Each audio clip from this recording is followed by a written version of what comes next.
Welcome to episode 6 of Hambassadors, our show which takes you behind the scenes of the Between Two Beers podcast. How are you doing, Shay? Good. I'm getting used to this fortnightly Hambassador situation that we've got going on here. It's really enjoyable. Yeah. What are we starting with today? We're actually straight to the fun bag, and I feel like this one's directed at you. It's from a B. Holloway. Thanks for organising the Hire a Hubby this week. Do you think he'll be able to do jobs at our new house as well? Signed, Bon. Signed Bon. Bon. Yeah. that one is aimed at me.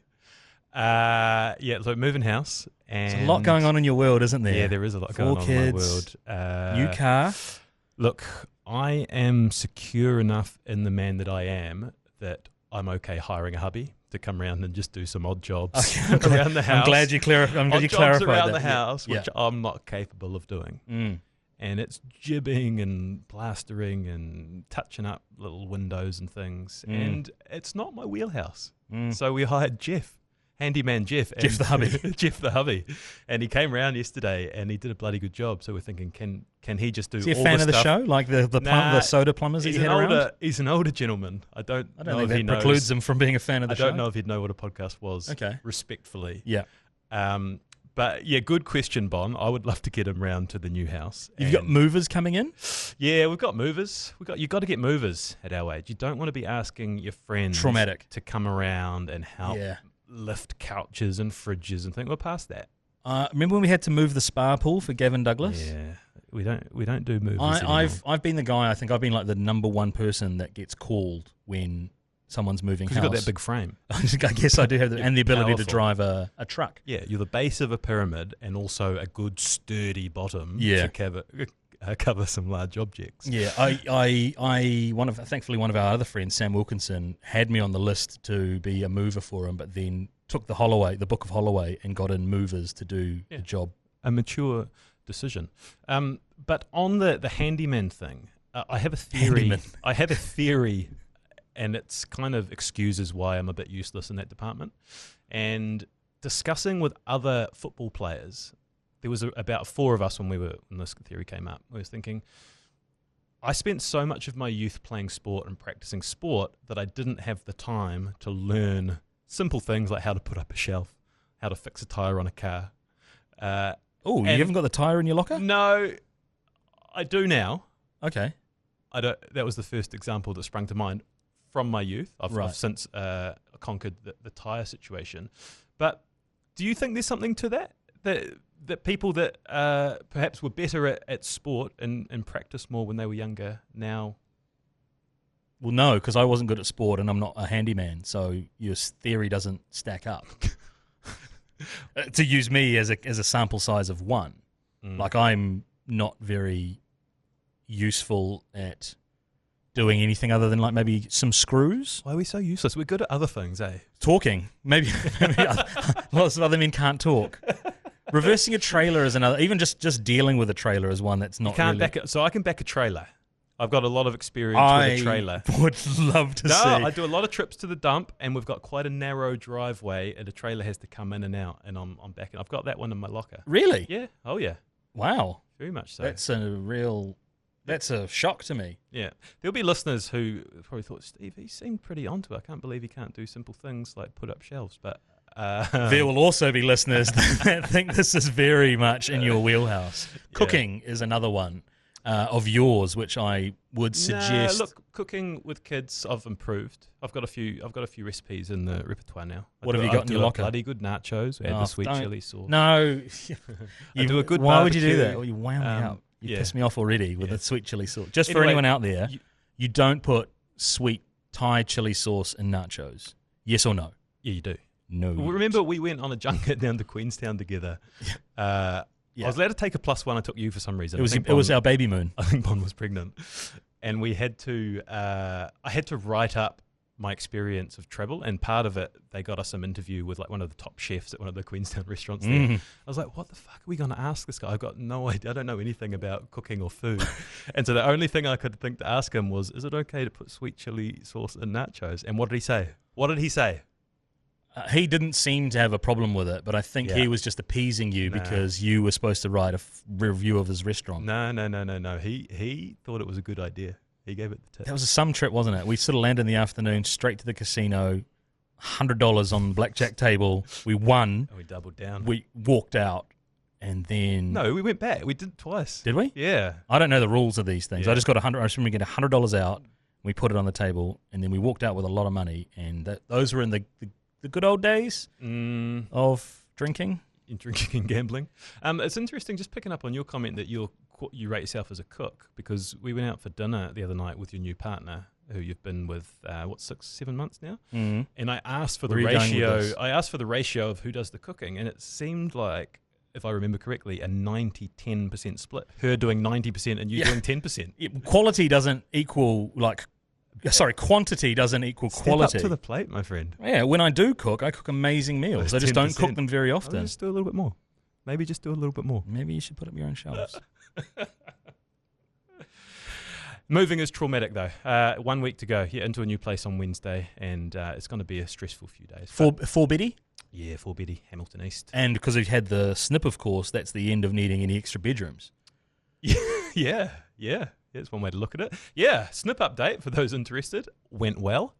A little bit of to tell my snip story, they sent out a email with a video link in it and said, make sure you watch this video. It will explain everything you need to know ahead of the procedure. So I clicked on the link. It's a YouTube video, 25 minutes. I watched the first minute or two, and it's like, all right. So whatever, they will explain it. They will explain it to me. Like once I get there, they'll go through it again. I'm not watching a 25-minute video. So I get in, and it all happens quite quickly. Man. You go sign in, you sign a form, you go in. The surgeon says, "Oh, come this way, Mr. Holloway." And I got into the room, and he said, "Oh, did you watch the video?" And for some reason, I said, "Yeah, I watched the video." Why did I say that? I don't know why I said that. Why did you say that? I don't know. I just wanted to make it sound like I'd done my homework. So he said, "Oh, brilliant. Oh, you know what's going to happen then." And for whatever reason, again, my brain, I was in too deep and I didn't want to come clean. So he just said, drop your pants and jump up on the table and we'll get started.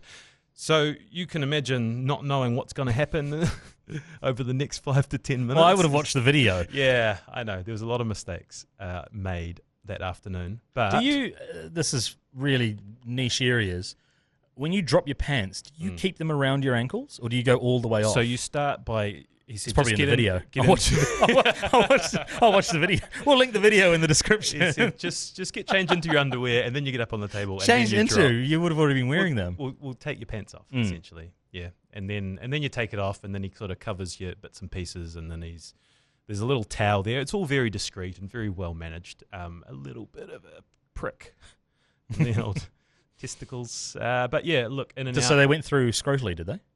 Yeah, not through the urethra, like you thought. I said anus, which was very wrong. So yeah, anyway, look, would recommend, would do again.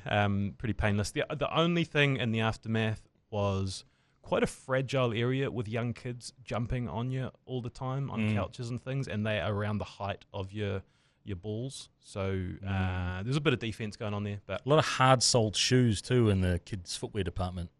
Yeah, that's kind of my take on it. Yeah. Or do your kids not wear shoes inside? Nah, not inside. Animals. How did you feel about sharing that procedure online? Because I got some interesting feedback around it. What did you get? Someone in my family suggested that there was no need for you to share that on social media. Yeah. And then someone else said, I was scrolling through, and then Stephen came up and he was talking about his vasectomy. Yeah. Did you get much feedback? I got one of my friends from overseas thought it was a sponsor. You know, I said Snip Kings. You said that a lot. They thought it was an advertisement for a vasectomy company. Yeah. They're like, oh, I thought it was an interesting area to advertise. But no, relatable content. I'd heard that was the advice we got from our marketing guru Marcus. Anyway, moving on. Right, question from the fun bag from Andrew Vorman. He asks. Stuff. Do you know Andrew Vorman? Bloody good bloke. Is Woodsy the sweet spot of Hamilton / knows Stephen Seamus / footballer / notable guest when it comes to BTB? Yeah. Yes, Andrew. He is very much the sweet spot for that. I can't think of anyone more suited to the Between Two Beers podcast and our origin story. Only took us 140 eps to get him. Yeah, and couldn't get him in country. But as a test, I think the Zoom link was good. Yeah, it was. Yeah, would do again. Yeah, I think Woodsy's at that point in his career, 31 years, he's achieved a lot in the game where he's kind of ready to share his story. So up until our chat, which was nearly 2 hours, it had just sort of been post-match interviews and little sound bites. Like the longest interview he'd done might have been 10 or 20 minutes. So I think he was ready to talk, and we were quite excited about digging into some of those areas. Like, had some really cool feedback from people outside of the football circle who perhaps didn't understand how hard it was for him to get where he is. You know, the journey of 6 clubs on trial on loan spells in order to get. You see the $8 million a year and the world-class player he is now, but you don't perhaps understand how hard it was for him to get there. Yeah, and a tip of the cap, I think, to our loyal football supporters to have football guests back on the show. We've had 3 in recent succession with Rebecca Stott, Sarai Barrowman, and Chris Wood. So getting back to those roots, which is good. We also had an interesting question whether Woodsy keeps all of that $50 million for his transfer fee. No, he doesn't. No. He gets a percentage of that. But it's a good question and a valid question. It plays. Yeah, we were back into the football fraternity last weekend, weren't we? Community.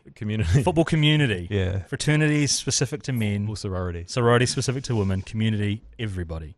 Melville made the Chatham Cup Final, and it was quite an experience at North Harbour Stadium. We were both there. You got the call up to be part of the matchday squad? Yeah, I was asked the week of if I would be happy to come on the team bus and be in the dressing room and just be a presence in and around the game day, which I was happy to fulfil and oblige. I hung out in the dressing room, watched the first half on the screen in the North Harbour dressing room, and then came out after Melville pulled a goal back through Luca Lim, and then just stood in the tunnel next to the 12-year-old ultras that were yelling abuse at the security and referees there. Bit of context for those not familiar with the Chatham Cup or Melville. This was their 3rd visit to the final. Big underdogs. I think Christchurch were paying like $11. Melville were paying $11 for the win at the TAB.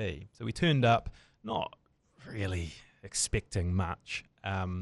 Terrible venue for a final, North Harbour Stadium with about 300 people there. Yeah. But inside that Melville unit, it felt like there was a lot of people until you saw the shots on TV. Yeah. Like, oh, yeah, there was no one there. I was like caught up, and I was like, wow, a sea of red. This is amazing. And then I watched the highlights back from the reverse angle, and it was a lot of blue seats with some pockets of red there. But the most amazing, so it looked like to me Melville was going to lose about 5-0 in the first half. Like, we're getting pumped. They hung in there, and then with the last kick, the 96th minute, their goalkeeper scored an equaliser, and the Melville zone was going. Did you go ballistic? I went ballistic. Yeah. I was hugging men around me that I didn't know. Which is fine. Yeah. Oh, you didn't know them. Like you got to ask permission if you're going to hug strange men. I didn't ask for consent, but it was like delirious. It was amazing to be part of. And then you assume, because there's these storylines, like our mate Aaron Scott, guest number 1, 4 kids, he's playing in his 100th year. This was his last game of his career. Shit, is he going to come back? Is he going to be part of the greatest comeback ever and win the Chatham Cup Final? It goes to penalties, and they lost. And he was the last penalty taker and didn't get a chance to take a penalty. It was heartbreaking on the pitch. Yeah. It was tough scenes. But, the club. Great day. And it made me think, like, watching grassroots football, watching Melville play is my favourite sporting experience at the moment. Better than watching any elite stuff on TV or even live sort of Super Rugby or Warriors games. That's fair. That plays. Yeah. Grassroots footy. Hook that shit up to my veins. And kind of along the same lines, we got a question from Luke Finlay, actually, about underrated eps. So if grassroots footy is underrated sport, what are our Between Two Beers underrated episodes? Nice seg, man. Yeah. Shall I go first? Or you go first. What do you got? I think Chelsea Lane, for me. We re-released that one, didn't we? We did re-release it, so maybe it isn't that underrated. But she is Aussie by birth, Kiwi by choice, physiotherapist, who pulled the curtain back on the world of the NBA, so the American Professional Basketball League, and dealing with multi-million-dollar athletes day in, day out. It was fascinating for me. If you haven't had a listen, make sure you get onto that. Another one in our early catalogue was Dave Williams, who was doing 7 peaks. I think the 7 tallest peaks. Surf to Summit? Surf to Summit, yeah, that's the one. Surf to Summit, the tallest peak on each continent from the nearest coastline. Yeah. So I think Kilimanjaro in Africa, he did 4 marathons or something back to back. Yeah. I probably got those numbers wrong. It's probably more than 4 marathons, like but it was a lot. It was a lot of running. So like just incredible feats of endurance and mental strength. And then Daniel Kiriopa for me was an amazing episode. I'm a bit gutted that we filmed that one in the Hamilton Export Beer Garden studio. We didn't film that and one. that we didn't film that one, that we recorded that one down there, and that there's no video. But the audio was enough. There's some incredible messages, and he's a special, special man. Yeah, those will be 3 underrated ones for me, I think. Yeah. And you? I would say, so I went back to the old football days. Michael Gwyther episode was when we had a guy who was a fucking character, like an off-field legend, bit of an on-field legend too. But we kind of just got the best of his stories, and it kind of set the template for like just getting really interesting yarns from other people. Prolific commenter, actually, Gwyther as well. Yeah. I think every time it's Don't Sleep On episode 9 or whatever he was. Yeah, I like that one. Brad Smaler. I think about that ep a lot. Like, such an inspirational journey, the headspace he was in and is in now. I think about that episode when we finished recording and we were getting ready to complain, well, I was, about, oh shit, I've got to drive back to Hamilton now. And then seeing him, I'm not sure what the wheel himself out of the studio where he couldn't move anything from his neck down, being a quadriplegic. And that perspective is a thing which is regularly coming up with these guests, these amazing guests we've got. But that one in particular was, fuck man, you got nothing to complain about. And the other one was David Higgins, which was early doors. We were still pretty much a football show. He was one of the first guests to take a punt on us when we were nobodies. That man's mind just operates differently. There'll be new listeners who weren't aware that we did one with Higgins, but go back and listen to that. Underrated eps. That Higgins and kind of the back workings of the event scene was really, really interesting, as was our recent episode with Hamish Pinkham, to take us behind the scenes of Rhythm and Vines and that journey from conception to delivery to growth to where it is now. Really well received out there in the universe. Yeah, Pinkham was super popular.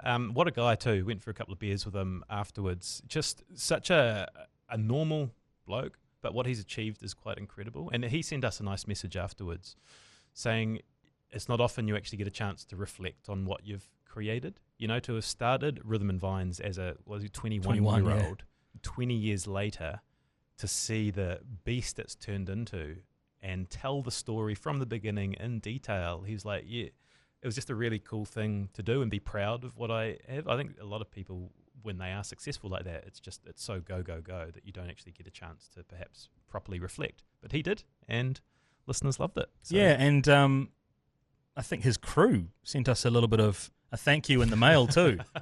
And I thought it was VIP tickets on that flight, that one night only flight down to Gisborne. Yeah. But it wasn't. Maybe that's still coming. No, you know what? There's been 2 guests who sent us handwritten thank you notes. Yeah, and that's actually Hamish class. Pinkham was That's one of class. them. The other one, Steve Dunstan. Yeah. It's such a classy move. But yeah, who knows? Maybe the VIP tickets are still Signed books too are a nice little touch, and we've got a few giveaways for some future episodes coming up. Oh, the tease. All right, this lends us into the next question from Steve Smith. Can you tell us what eps are coming up? No, we're not going to tell you what eps are coming up, but we're going to tease them. So I've got a list here.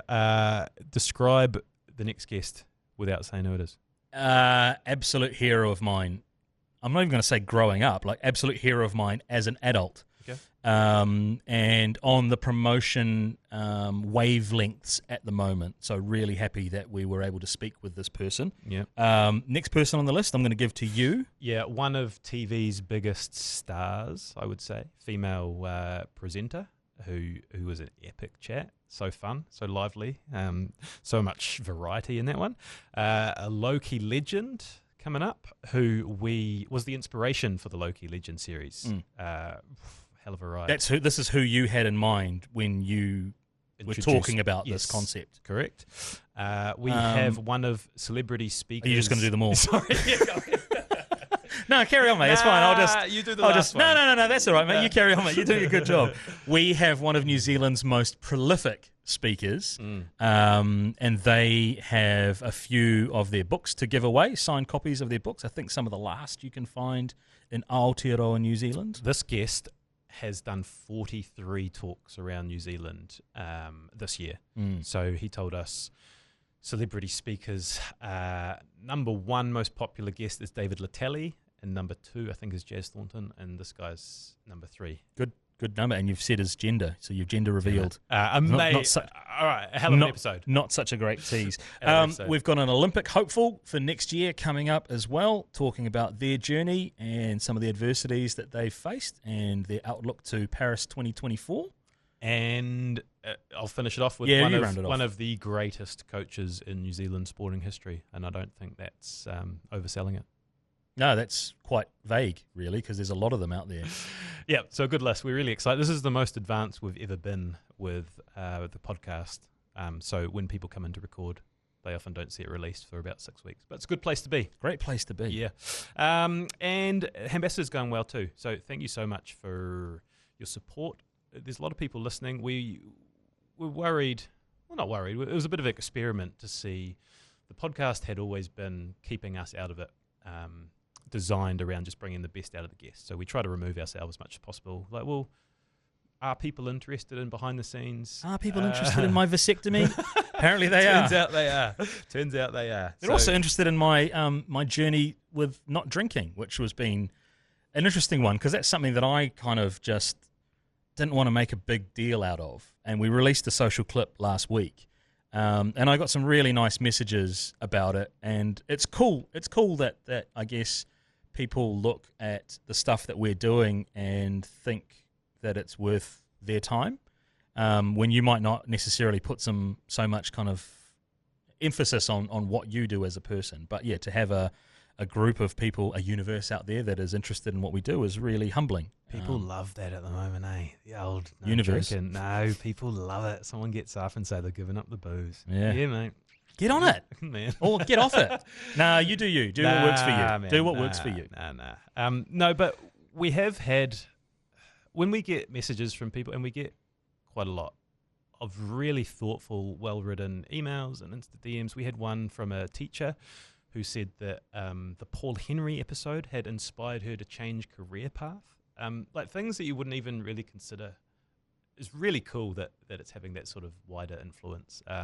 And I'm actually going to read, we got a really cool email, which I'm going to read in its entirety to close out the app, from an anonymous.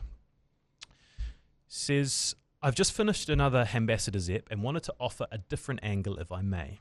If I recall correctly, you went into a bit of detail with the feedback you got from listeners about some of the things they don't like, such as overuse of the word journey or the Between Two Bears universe. I have a different angle of that episode I want to share. I have an autistic daughter. Yes, loved the Sonia Gray app. As part of my own journey with learning what she is currently dealing with, I went and got myself tested after way too many aha moments. I sat on the mower for an hour after listening and found myself a little frustrated, so much so I needed to send you guys a note. My alternative angle is this. I realised that all of your repeated phrases or catch cries are one of the many reasons I enjoy listening. So much, it turns out, I am, probably 2 more shrink sessions to go, on the autism spectrum, and as a mid-45-year-old dad of 2, I love knowing that there's a lot of consistency in what you're saying. Short version, the repeated phrases I love. My autism means I love routine and consistency, and I love knowing what I'm going to get. Your so-called overused or over-repeated phrases, a real sense of comfort to me and something I would hate to see you change because the odd listener doesn't like it. By your own admission, consistency is one of the things that makes what you're doing so good. I just wanted to balance the episode feedback a little. Keep it up. Feel free to repeat as much of any of the phrases you want, because for a guy like me, I just love it. Keep up the good work, up the wires, go to Black Ferns. Man United will never win the league again, and here's hope the All Blacks were faking it against the South Africa team. Really cool feedback. I think that the whole phrases thing we overthought, and I think it threw you off a little bit. Really threw me off. Yeah. It really did. Again, it's the silent majority and the vocal minority, but that's cool. Like, we're using journey and amazing and universe all the time, so we're back. Yeah, really cool email. Thanks for all of your correspondence, and we'll keep this thing going. Yeah, if we actually put a call out for questions, try and keep the up the wahs to a minimum. We were inundated this week when we requested for questions from the audience, and it was just like a screeds of up the wahs. So love that people are getting behind the wahs, but it's always good to answer real questions as well. Up the wahs, mate. Thanks again. Catch you next week. Enjoy.